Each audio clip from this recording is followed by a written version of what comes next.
Good morning, students. My name is Kanika and welcome to my YouTube channel. So, today we will study about sugarcane, and I hope you are understanding the topics and you are liking the videos. And I request you to please subscribe to my channel and do comments. तो मुझे समझ में आएगा कि आपको अच्छे से समझ में आ रहा है टॉपिक, ठीक है? जो भी क्वेरी है वो कमेंट बॉक्स में डाल दीजिए। आई विल एक्सप्लेन एंड मैं ज़्यादा बात नहीं करती हूँ। मैं डायरेक्टली जंप ऑन करती हूँ टॉपिक पे, पूरा टॉपिक ख़त्म करती हूँ and that's it. That is my work, ठीक है? तो आज हम स्टार्ट करने वाले हैं शुगर केन। ये बहुत ज़्यादा इम्पॉर्टेंट क्रॉप है। इफ़ यू कैन सी बहुत सारे क्वेश्चंस इसमें से पूछे जाते हैं, ठीक है? और थोड़ी सी लंबी क्रॉप है, हो सकता है वीडियो थोड़ी सी लंबी हो जाए। तो आप जस्ट बैठ जाइए अपना कॉपी पेन लेकर के and let's study the important points about sugarcane. Okay, so the scientific name for sugarcane is Saccharum species. मैं species इसलिए लिख रही हूँ because there are different species of sugarcane, ठीक है, which we will study later on. तो saccharum का मतलब ही sugar होता है. Okay, if we talk about the family, so sugarcane की family होती है Gramineae. If we talk about the chromosome number, it is twin is equal to 80 and it is octaploid in nature. ठीक है, it is octaploid in nature. Octaploid का मतलब होता है 8 complete sets of chromosome. ठीक है, octa का means होता है 8. octa means 8. तो 8 complete sets of chromosomes होते हैं इसमें.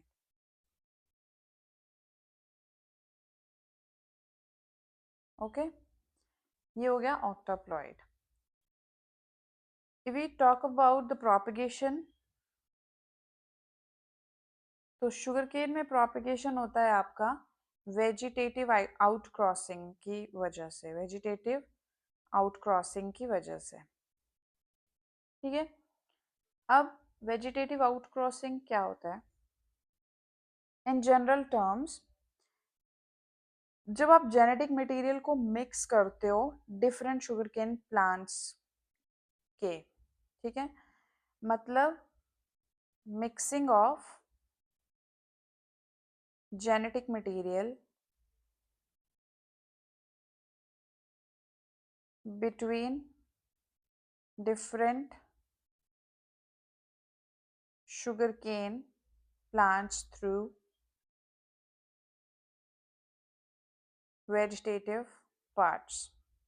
वेजिटेटिव पार्ट्स में आपके लीव्स आ सकते हैं, स्टेम्स आ सकती हैं, ट्यूबर्स आ सकते हैं, रूट्स आ सकते हैं, ठीक है? तो ये आपका आ जाता है वेजिटेटिव आउट क्रॉसिंग, जो कि शुगर केन में प्रोपेगेशन होती है इसके थ्रू, ठीक है? आगे चलेंगे, अगर ओरिजिन की बात करेंगे तो शुगर केन का ओरिजिन है इंडो बर्मा, ठीक है? राइस का ओरिजिन भी बताना मुझे क्या है कमेंट बॉक्स में. अगर इंडिया की पोजीशन की बात करें शुगर केन की, so it is second in place. Okay, first place पे आपका आता है ब्राज़ील, जहाँ पे सबसे ज़्यादा एरिया एंड प्रोडक्शन है शुगर केन की. देन इंडिया सेकेंड प्लेस पे, then third is Cuba, fourth is China, ठीक है? सबसे ज़्यादा शुगर केन आपका कहाँ हो रहा है? ब्राज़ील में, एरिया भी प्रोडक्शन भी. अब जो क्यूबा है that is known as sugar cane bowl of India, sugar cane bowl of India, sorry world, sugar cane bowl of world, ठीक है? इंडिया में अगर शुगर केन की बात करें तो सबसे ज़्यादा आपका जो प्रोडक्शन होता है that is in UP, then in Maharashtra, then in Tamil Nadu. UP, Maharashtra, Tamil Nadu. जो आपका शुगर केन है उसमें सबसे ज़्यादा कंजप्शन होती है आपकी P2O5. NPK पढ़ते हो ना आप?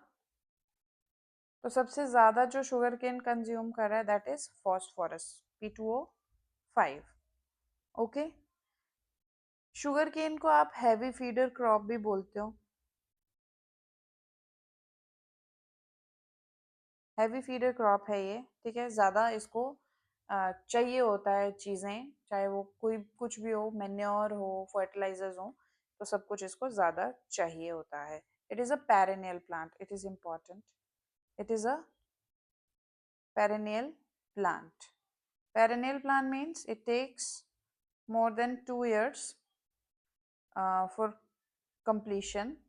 ठीक है, या फिर हार्वेस्टिंग के लिए इसको 2 से ज़्यादा साल लगते हैं. That is known as perennial. Important एक कैश क्रॉप है. ठीक है, मोटा पैसा बनता है इससे. इट इज इसीलिए इसको कैश क्रॉप बोलते हैं. सबसे ज़्यादा वाटर भी कंज्यूम यही क्रॉप करती है. ठीक है, पानी की इसको ज़्यादा ज़रूरत होती है. ठीक है, शुगर केन क्या है, एक ट्रॉपिकल प्लांट है. ट्रॉपिकल एरियाज में होता है ये. ठीक है, it does not require the temperate climate, it requires tropical climate. ठीक है, then if you talk about the water requirement, I said कि इसको ज़्यादा पानी की ज़रूरत होती है, तो it is around 2000 mm. Okay, ये एक लॉन्ग ड्यूरेशन क्रॉप है. दैट इज वाई ये पेरेनियल है. Long duration means perennial crop है. ठीक है, अगर टेम्परेचर की बात करें, it is around 28 to 32 degrees Celsius which is suitable for sugar cane growth. ठीक है, अगर राइपनिंग की बात करें, जब इसमें राइपनिंग होती है शुगर केन में, तो उस टाइम टेम्परेचर रेंज आपको कम चाहिए होती है. That is around 12 to 14 degrees Celsius. ठीक है, याद रखना है कि जब राइपनिंग हो रही है, वैसे तो ऑप्टिमम टेम्परेचर की बात करें, it is around 28 to 32 degrees Celsius. But जब राइपनिंग हो रही है, then it requires a less temperature, that is 12 to 14 degrees Celsius. If you talk about the soil, तो शुगर केन को आप किसी भी तरह की सॉइल पे लगा सकते हो, चाहे वो सैंडी लोम हो. देखो, सैंडी जो क्ले है, that is most preferred soil by maximum crops. Okay, तो सैंडी लोम से क्ले लोम तक किसी भी सॉइल में आप इसको लगा सकते हो. लेकिन इसके लिए सॉइल अच्छी नहीं है. कौन सी? सिलाइन सॉइल अच्छी नहीं है, एल्कलाइन सॉइल अच्छी नहीं है, एसिडिक सॉइल अच्छी नहीं है. They are not good for sugar cane production. ठीक है, ये जो सलाइन सॉइल, अल्कलाइन सॉइल, ये सब होती है ना, ये शुगर कंटेंट जो होता है, शुगर वाली क्रॉप्स जो होती हैं, जैसे कि आपका पोटैटो हो गया, शुगर केन हो गया, ठीक है, शुगर बीट हो गया, इन क्रॉप्स में ये क्वालिटी को डिग्रेड करती हैं सॉइल. क्योंकि सलाइन अल्कलाइन में क्या होता है, सॉल्ट्स बढ़ जाते हैं सॉइल में, उसकी वजह से जो शुगर कंटेंट होता है क्रॉप का, वो कम होता है, डिग्रेड होता है. ठीक है, अगर पीएच की बात करें, तो जनरल पीएच इसको चाहिए होता है, दैट इज अराउंड 6.5 to 7.5. ठीक है, अब कुछ प्लांटिंग की बात कर लेते हैं. तो 3 सीजन्स में आप शुगर केन को लगा सकते हो. ठीक है, एक आता है आपका स्प्रिंग सीजन, एक आता है आपका ऑटम, और एक आपका आएगा अदसली, और एक सली भी बोलते हैं इसको. ठीक है, तो जो स्प्रिंग है, आपको पता है फेब स्प्रिंग के कौन से मंथ्स होते हैं? फेब मार्च होता है. ठीक है, ऑटम का कौन सा होता है? सितंबर अक्टूबर. अभी ऑटम चल रहा है. ठीक है, अदसली का होता है जुलाई अगस्त, मॉनसून वाला. ठीक है, तो इन मंथ्स पे आप इसको लगाते हो. ये मैं बात कर रही हूँ नॉर्थ इंडिया की. ये नॉर्थ इंडिया में ज़्यादातर स्प्रिंग और ऑटम में लगाया जाता है शुगर केन. और ये मैं साउथ इंडिया की बात कर रही हूँ, जहाँ पे अदसली प्लांटिंग होती है. ठीक है, अब यहाँ पे क्रॉप भी 12 महीने की है, और यहाँ पे क्रॉप 18 महीने की है. क्रॉप लंबी है साउथ इंडिया में. ठीक है, बट क्वालिटी ज़्यादा अच्छी रहती है. ठीक है, ये आपका आ गया स्प्रिंग, ऑटम एंड अदसली, एक सली. ज़्यादातर इंडिया में जो लगाया जाता है, that is in spring season.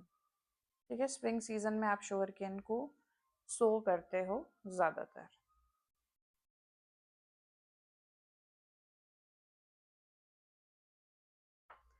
अब हम पढ़ लेंगे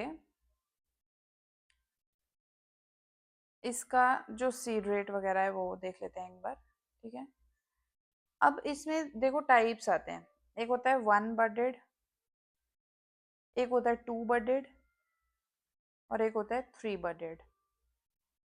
नाम से ही पता चल रहा है 1 बडेड मीन्स 1 बड, ठीक है। 2 बडेड मीन्स 2 बड्स और 3 बडेड मीन्स 3 बड्स, ठीक है।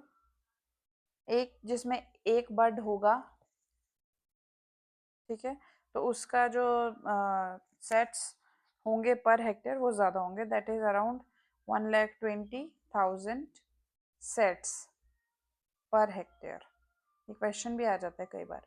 2 बडेड में 80,000 सेट्स होंगे पर हेक्टेयर, और अगर बात करें 3 बडेड की तो उसमें 35,000 टू 40,000 सेट्स होंगे पर हेक्टेयर, ठीक है। जो हर एक बर्ड होता है शुगर केन की स्टेम में, क्या होता है, हर एक बर्ड जो होगा वो स्प्राउट करता है, स्प्राउट करेगा और वो कैपेसिटी रखता है कि वो एक नया प्लांट बना सके और नया प्लांट ग्रो कर सके।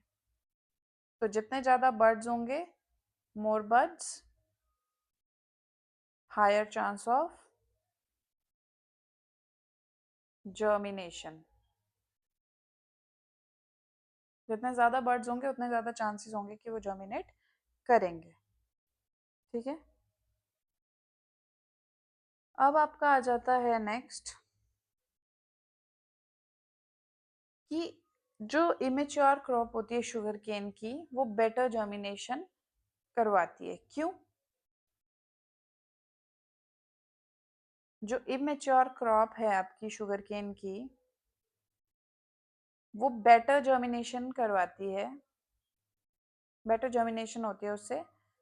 क्यों? क्योंकि उसमें एक तो ग्लूकोज ज़्यादा होता है, ग्लूकोज मीन्स शुगर, ठीक है, और नाइट्रोजीनस सब्सटेंस भी उसमें उस टाइम पे ज़्यादा होता है इमेच्योर क्रॉप में,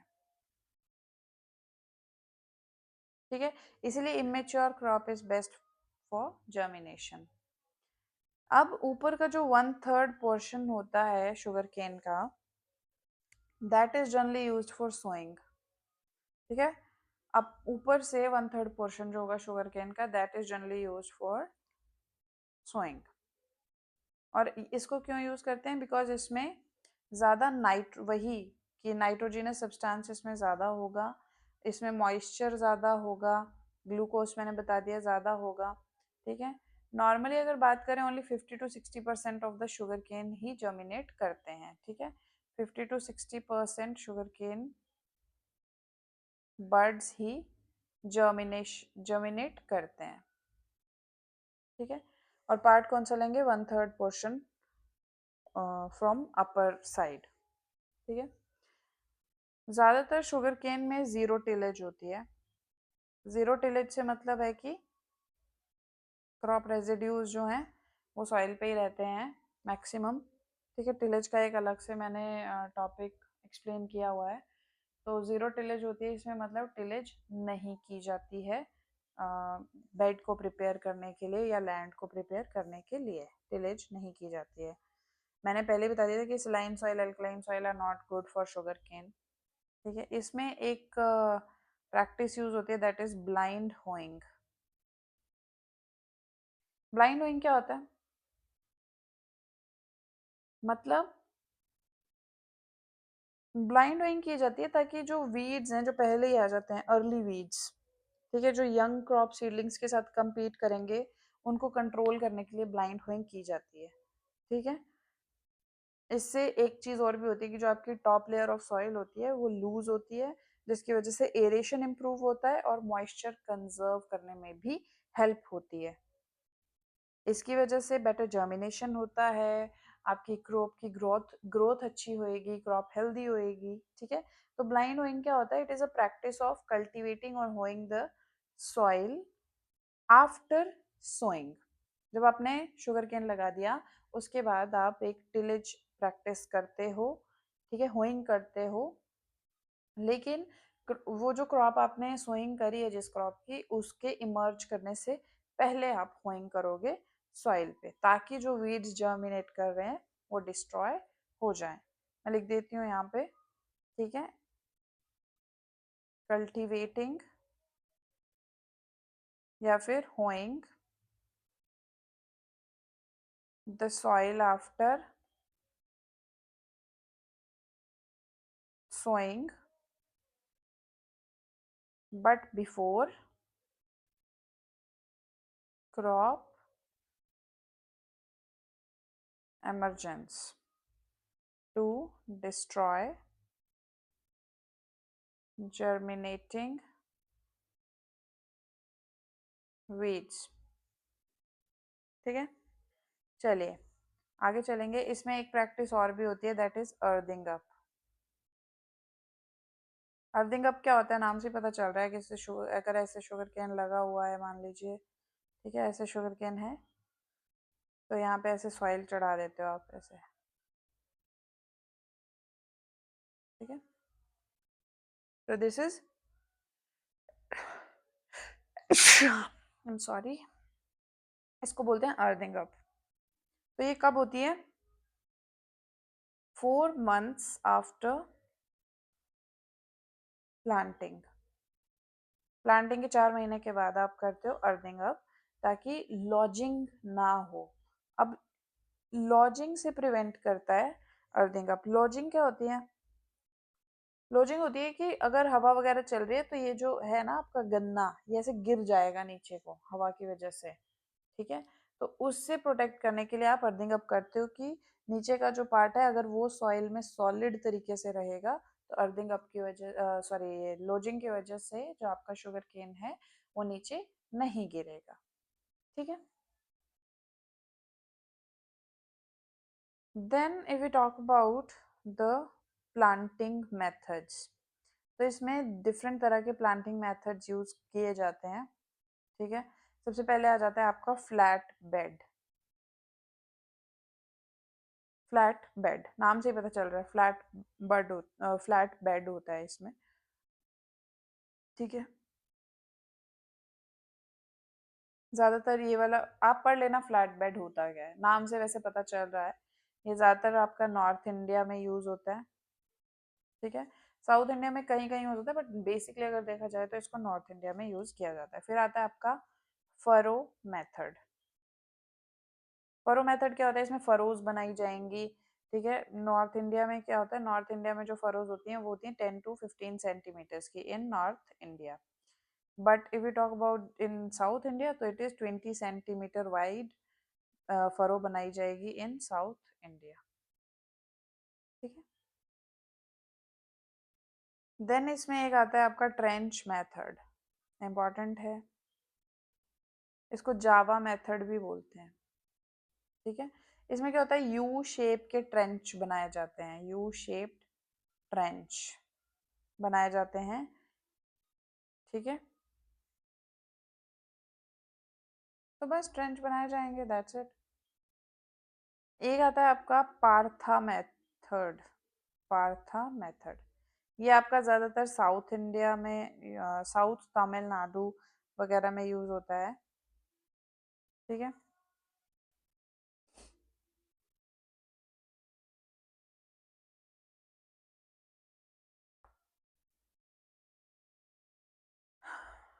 एक सेकेंड, वैसे और भी इसमें मेथड्स हैं जो कि यूज़ होते हैं, काफ़ी सारे हैं, ठीक है। एक आता है आपका रायुनगंस मेथड। ये नाम आ सकते हैं आपको, रायुनगंस मेथड हो गया, इसमें यूज़ होता है। एक इसमें आता है सबलैंग, सबलैंग मेथड, ठीक है। एक आता है जे ब्लॉक, जे ब्लॉक मेथड। एक आता है आपका एल्जिन मेथड, ठीक है। ये नए नाम है ना, तो इनमें से क्वेश्चन आ सकता है कि ये वाला मेथड किस क्रॉप में यूज होता है, तो याद कर लो। रयूनगंस मेथड है, सबलैंग मेथड है, जे ब्लॉक है, एल्जिन है, ठीक है।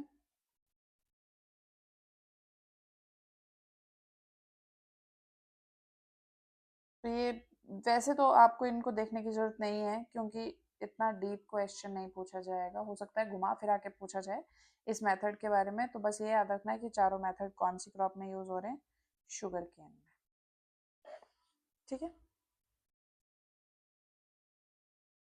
अब अगर आप बात करोगे एनपीके की, एनपीके सबसे ज़्यादा कंजप्शन जो फॉस्फोरस का है वो शुगर केन करता है, ठीक है। एनपीके कैसे है देखो, 150 से 250 केजीज पर हेक्टेयर। फॉस्फोरस की बात करें, it is around 100 to 150 kgs per hectare, and potassium भी इतना ही है, 100 टू 150 केजीज पर हेक्टेयर। इसमें सल्फर भी डाला जाता है, जहाँ पे भी क्वालिटी की बात आएगी, जहाँ पे भी शुगर की बात आएगी, वहाँ पे सल्फर डाला जाता है, that is around 50 to 20 kgs per hectare. इसमें जिंक भी डाला जाता है, ZnSO4, zinc sulphate 10 kgs per hectare. जब आप नाइट्रोजन की देखो हायर डोज है, क्यों देते हो? क्योंकि ये एनहांस करता है वेजिटेटिव ग्रोथ को, ठीक है। ये वेजिटेटिव ग्रोथ को एनहांस करता है।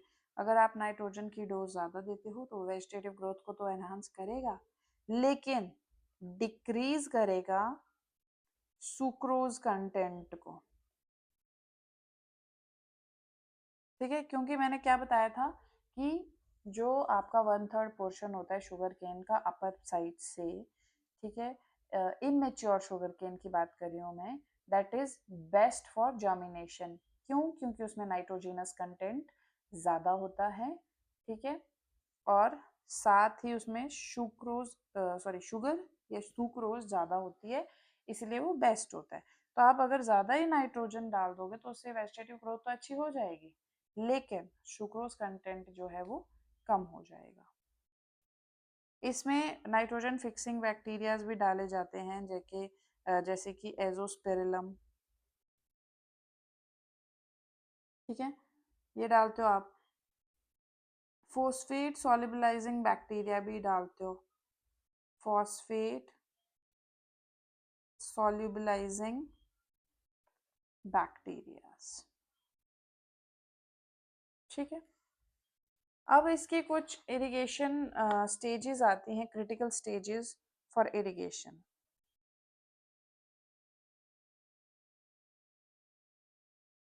क्या आएंगी? एक तो जर्मिनेशन, जब जर्मिनेट कर रहा है, मैंने पहले ही बताया है कि इसमें पानी की मात्रा कितनी चाहिए होती है, लगभग लगभग 2000 mm के अराउंड। मतलब ये एक तो हैवी फीडर क्रॉप है और उसको पानी की रिक्वायरमेंट भी ज़्यादा होती है, ठीक है। तो सबसे ज़्यादा क्रिटिकल स्टेजेस फर्स्ट नंबर पे आ गई आपकी germination, that is around 0 to 60 day after planting, ठीक है। 60 दिन तक जर्मिनेशन होती रहती है, ठीक है। इसके बाद आती है आपकी फॉर्मेटिव स्टेज, फॉर्मेटिव स्टेज ये आपकी आती है 60 to 130 डेज आफ्टर प्लांटिंग, ठीक है। तो फॉर्मेटिव स्टेज क्या होती है? फॉर्मेटिव स्टेज कौन, जर्मिनेशन तो आपको पता लग गया, जब जर्मिनेट करेगा वो। फॉर्मेटिव होता है कि active growth period when plant organs are forming and developing, जब प्लांट के आपके डिफरेंट ऑर्गन्स बनते हैं, डिफरेंट डेवलपमेंट्स होती हैं प्लांट की, तो that is known as formative stage. इसमें शुगर केन में ऐसा होता है कि जब टिलर्स बनती है, नई शूट्स बनेंगी, लीफ कैनोपीज डेवलप होती हैं, तो that is what formative stages. तो ये आती है 60 to 130 डेज आफ्टर प्लांटिंग। इसके बाद एक फेज आता है ग्रैंड फेज, ये आता है 130 to 250 डेज आफ्टर प्लांटिंग, ये भी क्रिटिकल स्टेज है। फिर आता है एक मेच्योरिटी फेज, जब मेच्योर होगा वो, तो it is around 250 to 365 days after planting, ठीक है।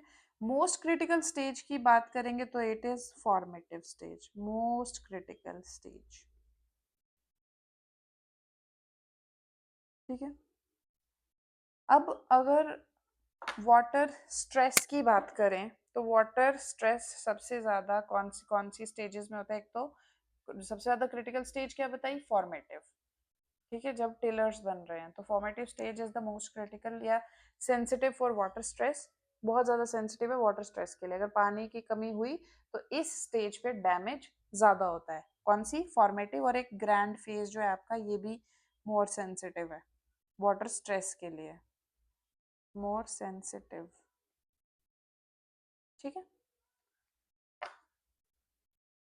तो दिन भी बता दिए कि कितने कितने दिन के बाद कौन कौन सी स्टेज आपकी आती है। अब हम पढ़ने वाले हैं स्पीशीज, थोड़ी इंपॉर्टेंट है इसलिए मैंने टॉपिक लास्ट के लिए रखा। तो क्लासिफिकेशन में एक आपका आ गया सैकरम ऑफिसिनेरम, ठीक है। इसमें आपका आता है 2n = 80। फिर आता है सैकरम बारबेरी, ये है 2n = 82 to 124। इसमें 80, 82 to 124। ये इंडियन केन है, ज़्यादातर बारबेरी जो है वो इंडियन केन है। इसमें फाइबर ज़्यादा है, मोर फाइबर, बट मीडियम सुक्रोज। वहीं अगर ऑफिसिनेरम की बात करें तो उसमें फाइबर कम है, लो फाइबर, बट जूसी है, ठीक है। अब एक आता है आपका saccharum sinense. Sinense means Chinese है, ये चाइनीज वेराइटी है, ठीक है। इसमें भी हाई फाइबर है, high fibre and medium sucrose. Indian cane और जो चाइनीज केन है उनमें हाई फाइबर कंटेंट तो है लेकिन सुक्रोज कंटेंट कम है। और इसका जो क्रोमोसोम नंबर है दैट इज 2n = 118, ठीक है। इसके बाद कुछ वाइल्ड स्पीशीज हैं शुगर केन की, दैट इज सैक्रम स्पॉन्टेनियम, एक है सैक्रम रोबस्टम। ये दोनों ही वाइल्ड स्पीशीज हैं, ठीक है। वाइल्ड स्पीशीज भी आ गई। तो ज्यादातर आपका तीन आई, एक तो सैक्रम ऑफिसिनेरम, ये ट्रॉपिकल है, ठीक है। बारबरी और साइनेंस, बारबरी इंडियन है, साइनेंस चाइनीज है, ठीक है। अब आपका लास्ट आ गया वाइल्ड स्पॉन्टेनियम एंड रोबस्टम। तो ये इसकी क्लासिफिकेशन आ गई। अब हम पढ़ेंगे कुछ वेराइटीज के बारे में।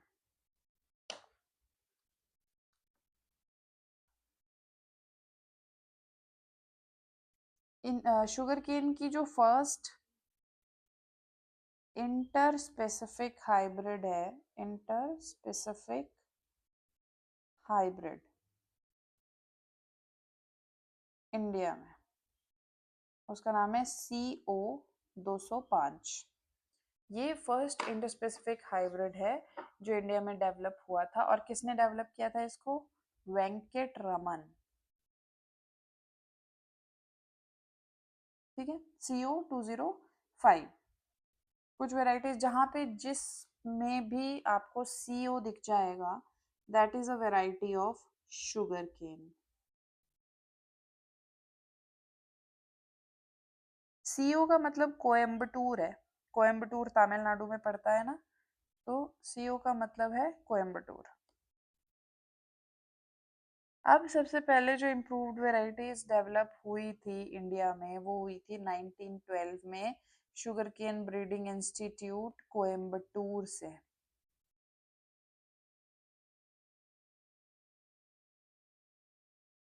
ठीक है। और इसको भी ये जो वेंकट रमन मैंने बताया इन्हीं ने डेवलप किया था, सॉरी, वेंकट रमन ने ये वाली नहीं दी थी, इम्प्रूव्ड वेराइटीज नहीं दी थी, वेंकट रमन ने ये वाली दी थी जो अभी बताया मैंने आपको, CO205, जो कि फर्स्ट इंटर स्पेसिफिक हाइब्रिड है। ये वेंकट रमन ने दिया था, sir TS Venkat Raman.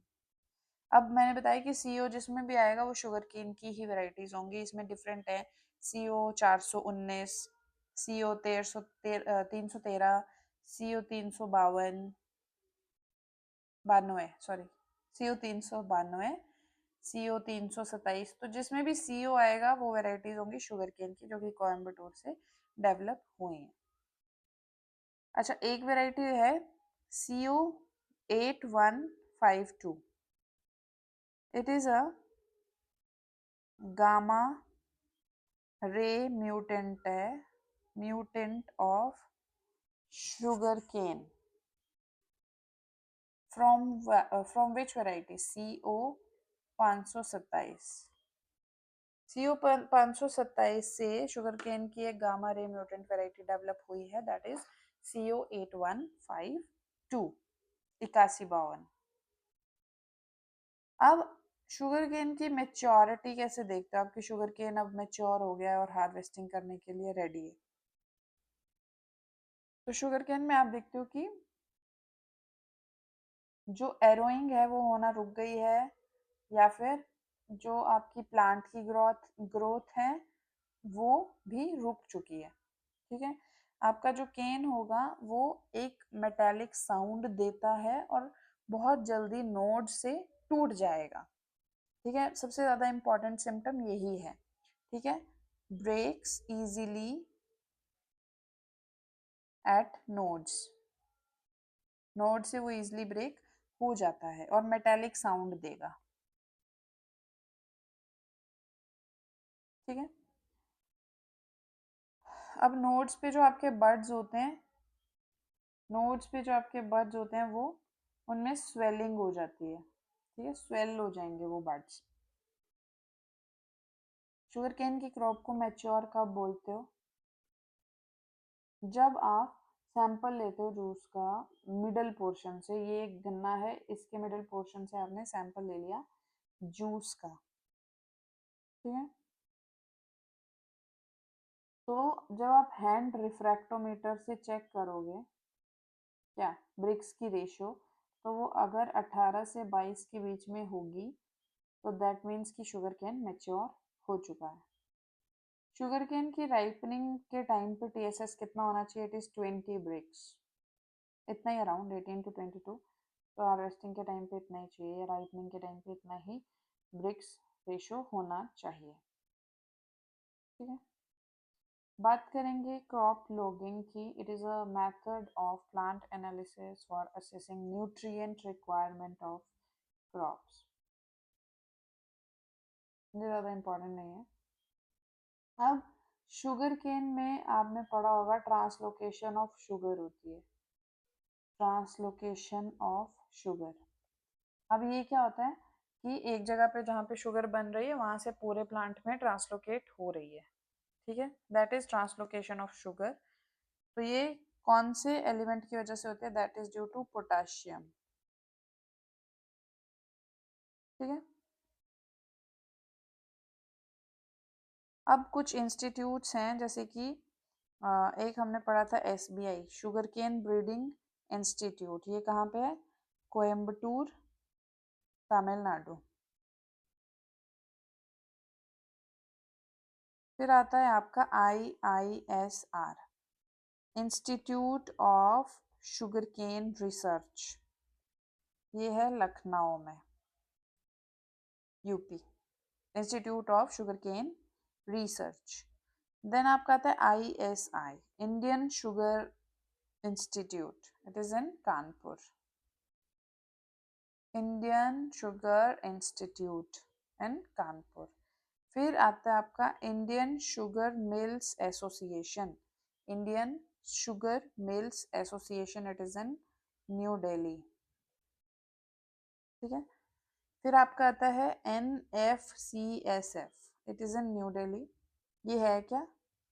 It is national federation of cooperative sugar factories limited, national federation of cooperative sugar factories limited. Then AICRP, All India Crop Research Institute on Sugarcane.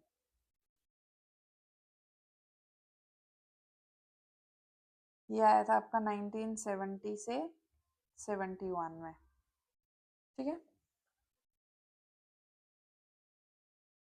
अब कुछ international की बात कर लेते हैं। So first one is Brazilian society of sugarcane and ethanol technologies, ethanol technologists. तो ये नाम से पता चल रहा है ब्राज़ील में, ये नाम से ही पता चल जाएगा आपको। और एक है international society of sugar cane technologists.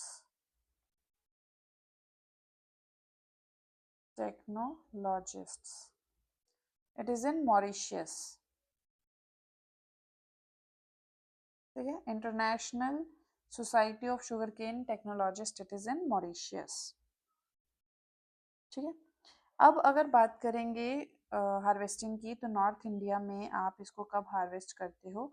जल्दी हार्वेस्ट कर लेते हो। लगभग लगभग मैंने बताया था कि 12 महीने की क्रॉप होती है, तो 10 से 12 महीने में आप इसको हार्वेस्ट कर लेते हो। ठीक है, लेकिन साउथ इंडिया में कितना बताया था? लगभग लगभग 18 महीने का क्रॉप होता है।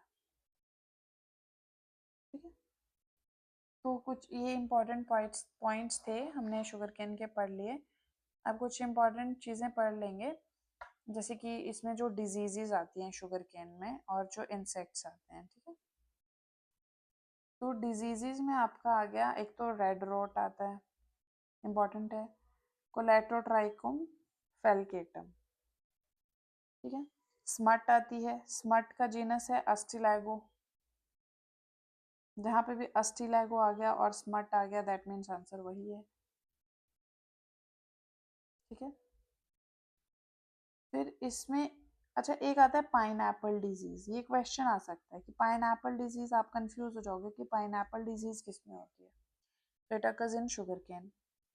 इसमें विल्ट होती है, जेंथोमोनास विल्ट होती है आपकी सिफेलोस्पोरियम की वजह से।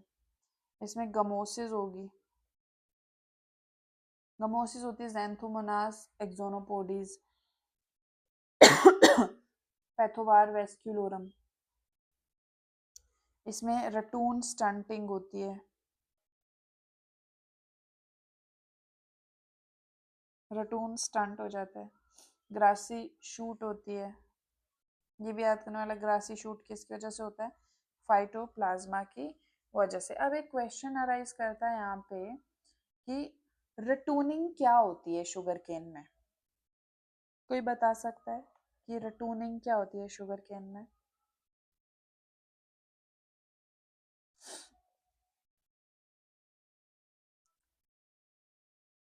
रटूनिंग का मतलब होता है कि, यहाँ पे लिख देती हूँ, रटूनिंग, रटून स्टंटिंग पढ़ी ना हमने, तो रटूनिंग का मतलब क्या होता है? मान लो आपने शुगर केन लगाया हुआ है, ठीक है, आपने उसको हार्वेस्ट कर लिया। ठीक है, अब ये शुगर केन था, ठीक है, ये शुगर केन था, ये सॉइल है यहाँ पे ऐसे नीचे। ठीक है, आपने क्या किया, आपने क्या किया, शुगर केन को यहाँ से काट दिया। ठीक है, यहाँ से कट कर दिया। अब जब कट कर दिया तो शुगर केन का इतना सा पार्ट सॉइल में रह गया, ऐसे ये वाला पार्ट रह गया थोड़ा सा। ठीक है, तो अब जो अगली क्रॉप है ना, वो यहीं से उग जाएगी। नेक्स्ट क्रॉप जो है वो यहीं से ऐसे उग जाएगी। तो that is what ratooning is called. आपने एक फसल काट ली, दूसरी फसल भी पहली फसल से ही निकाल ली। ठीक है, उसी के जो स्टबल्स हैं, इसको स्टबल बोलते हैं, ये वाला जो पार्ट है ना, इसको बोलेंगे स्टबल। तो इस स्टबल से नई क्रॉप जब बन रही है, that is what ratooning is called. तो इसको शुगर केन को रटून क्रॉप भी बोला जाता है। ठीक है, चलिए अब हम कुछ इंसेक्ट्स पढ़ने वाले थे शुगर केन के। तो इसमें आता है अर्ली शूट बोरर। ठीक है, एक इंटरनोड बोरर आएगा, नोड्स के बीच में जो अटैक करेगा, इंटरनोड बोरर। एक आएगा टॉप शूट बोरर। फिर आएगा इसमें sugar cane woolly aphid, sugar cane woolly aphid. Mealy bugs आते हैं इसमें, स्केल इंसेक्ट्स आते हैं, डिप्टरन्स हैं सारे, वाइट फ्लाइज आती हैं, व्हाइट फ्लाइज की फैमिली होती है एलिरोडिडी। ठीक है, तो अर्ली शूट बोरर का साइंटिफिक नेम होता है काइलो इन्फेस्केटलस। ठीक है, इंटरनोड बोरर का है Chilo sacchariphagus indicus. Top shoot borer होता है स्कर्पोफेगा एक्सर्पटालिस। शुगर कैन वूल या फिर सेराटो वैक्यूना लैनिजेरा। मिलीबग है सेक्रीकोकस सेक्री। स्केल इंसेक्ट है मेलानेस्पिस ग्लोमेरेटा। और व्हाइट फ्लाइज है एलेरोलोबस बैरोडेंसिस। ठीक है, तो ज्यादातर सैक्री सैक्रो सैक्री ये सब जहाँ पे भी आ रहे हैं, ठीक है, तो वो सब आपके शुगर केन के इंसेक्ट्स आएंगे। ठीक है, थोड़ा बहुत नाम का पता होना चाहिए। ठीक है, तो बस यही इम्पोर्टेंट चीज़ें थी शुगर केन के बारे में जो कि हमने बतानी थी। तो अगर जनरल हम इसकी ईल्ड की बात करें अगर, तो ईल्ड जनरल जो है एक एवरेज ईल्ड है that is 60 to 70 turns per hectare. इतनी निकल जाती है एक हेक्टेयर से, 60 से 70 टन की क्रॉप निकल जाएगी। ठीक है, तो ये थी आपकी शुगर केन क्रॉप जो कि इम्पोर्टेंट थी। इम्पोर्टेंट चीज़ें हैं इसमें जैसे कि एरो है, ठीक है, सॉरी, जैसे कि एरो है, एरोइंग, ठीक है, फॉर्मेटिव स्टेज है, फिर अभी हमने पढ़ा था रटूनिंग। ठीक है, ये डेज इम्पॉर्टेंट हैं आपके कि कौन से डे पे कौन सी स्टेज आपकी आती है। ठीक है, फिर इसमें आपके जो सोइंग के मेथड्स हैं वो इम्पॉर्टेंट हैं। ठीक है, फिर इसके बाद आपके सीजन्स इम्पॉर्टेंट हैं, कौन कौन से सीजन पे आप लगाते हो, नॉर्थ इंडिया में कब लगा रहे हो, साउथ इंडिया में कब लगा रहे हो। ठीक है, सुक्रोज कंटेंट, कौन से पोर्शन से आप अच्छा जर्मिनेशन हो सकती है। ठीक है, 1/3 पोर्शन अपर साइड से। ठीक है, यूपी में सबसे ज़्यादा प्रोडक्शन है, फिर महाराष्ट्र में है, फिर तमिलनाडु में है। अगर ऐसे वर्ल्ड वाइड बात करें तो सबसे ज़्यादा आपका ब्राज़ील में है area and production, then India, then Cuba, then China. तो ये सब चीज़ें याद रखने वाली हैं। सबसे ज़्यादा P2O5 कंजप्शन शुगर केन करता है। तो ये कुछ इंपॉर्टेंट चीज़ें थी शुगर केन के बारे में। तो अब हम सारा टॉपिक शुगर केन का एक्सप्लेन कर चुके हैं, पढ़ चुके हैं, बहुत अच्छे से हमने टॉपिक कवर किया है। I hope you will understand the topic and you will understand the crop. And मैं आपसे रिक्वेस्ट करूंगी कि जब आप इस वीडियो को पढ़ रहे होंगे तो साथ में फोटोज भी देखना। ठीक है, गूगल पे सर्च कर लेना फॉर्मेटिव स्टेज, गन्ना दिखता कैसा है, नोड्स कैसे दिखते हैं, उसके सेट्स क्या होते हैं। तो ये सब चीज़ें आप एक बार ही गूगल पे सर्च करके उसके फोटोग्राफ्स देख लेना। उससे क्या होता है कि फोटोग्राफ से पिक्चर फॉर्मेशन से क्या होता है, जब आपके माइंड में पिक्चर बनती है तो चीज़ें ज़्यादा अच्छे से याद रहती हैं। ठीक है, तो I request you to please do comments and subscribe to my channel and share the video who are preparing for the exams, for agricultural exams. So I hope you all are doing well, and thank you very much for watching my videos. Take care, bye bye, and we'll meet soon. Bye bye.